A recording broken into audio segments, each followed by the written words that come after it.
रोमटाचो चट्टभार नास्ती गडे दारोदार लखलखती वीज गो वेतोबाक घालता हार लखलखती वीज गो वेतोबाक घालता हार आकाशान धरणीमय काळीज काढून दिला रे पावसा रोमाटिला रे Jhang चकक Jhang चकक Jhang चकक Jhang चकक Jhang चकक Jhang.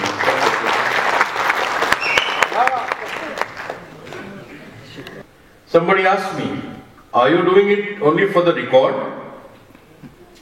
Are you doing it only because you want to enter your name in Limca Book of Records or Guinness Book of World Records for that matter? I said no. We are not doing it for a record. We are doing it just to show the strength of poetry to the world. We are doing it so that we all can enjoy the essence of that poetry. At a time when the entire world is in turmoil, at a time when there is so much hate and hatred between nations and societies, at a time when individuals have started becoming more and more self-centric, forgetting their duties and obligations towards the society and the nation at large, we utterly feel from the bottom of our heart that poetry is something that unites the world.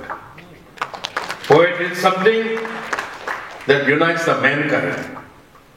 Poetry is something that diminishes all the barriers which separate human beings from each other and brings them on one platform. And that is why we thought we have not organized poetry. Remember, we are celebrating poetry. It's a celebration of poetry. कवितेचा उत्सव आहे. आणि हा उत्सव एवढ्यासाठी आहे की कवितेमुळेच तुमच्या आमच्या आयुष्यामध्ये असे सुखाचे, आनंदाचे, सार्थकतेचे क्षण हे आलेले आहेत. आणि म्हणून मित्रांनो, माझं तुम्हाला विनम्र आव्हान आहे, कला अकादमीनं स्वतःहून असं कुणालाही आर्जवून याला बोलवलेलं नाही. म्हणजे अनेकांचा थोडासा गैरसमज झाला की आम्हाला निमंत्रण आली नाहीत किंवा काय, निमंत्रण कुणालाही दिली नाही. आम्ही फक्त आवाहन केलं. संपूर्ण देशभरातून या आवाहनाला खूप चांगला प्रतिसाद मिळाला आणि पार मणिपूर पासून ते काश्मीर पासून ते आमच्या दक्षिणेच्या तामिळनाडू पर्यंत संपूर्ण भारताचं एक पॅन इंडियन चित्र आज इथे निर्माण झालेलं आहे. आणि मला हे महत्वाचं वाटतं की सगळ्यांचा अंतस्थ सूर हा एकच आहे. गुरु नानकांनी ज्याप्रमाणे म्हटलंय, एक सूर चराचर साय.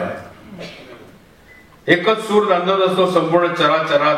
फक्त तो जेव्हा दृग्गोचर होतो किंवा आपल्याला ऐकू येतो त्याचे नाद निनाद हे वेगळे असतात, पण त्या सुराचा आतला गाभा हा एकच असतो. तो कवितेचा आतला गाभा आम्हाला इथे अनुभवायचा आहे.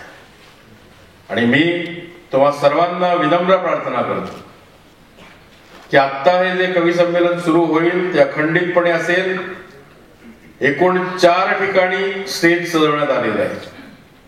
इथे आहे, बाहेर फॉयर एरियामध्ये आहे, ब्लॅक बॉक्स मध्ये आहे आणि बाजूच्या रिहर्सल रूम मध्ये आहे.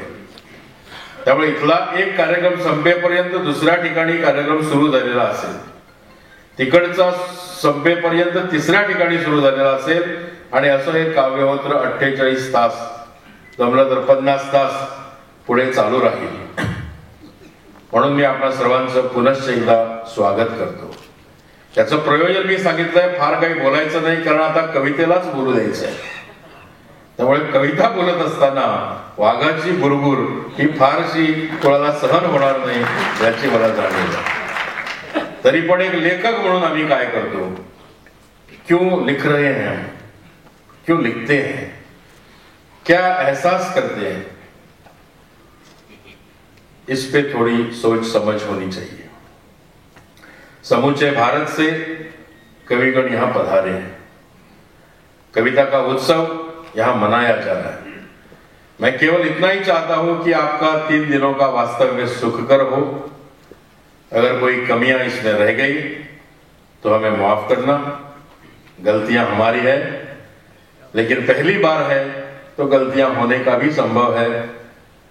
एक बार मैं कहना चाहता हूं कि इस साल ये काव्यहोत्र अगर ठीक तरह से यशस्वी हो गया तो हर साल कला अकादमी इसका आयोजन करेगी और पूरे भारत के साहित्यिक विश्व में एक अनूठा इवेंट करके ये सम्मेलन जाना पहचाना जाएगा।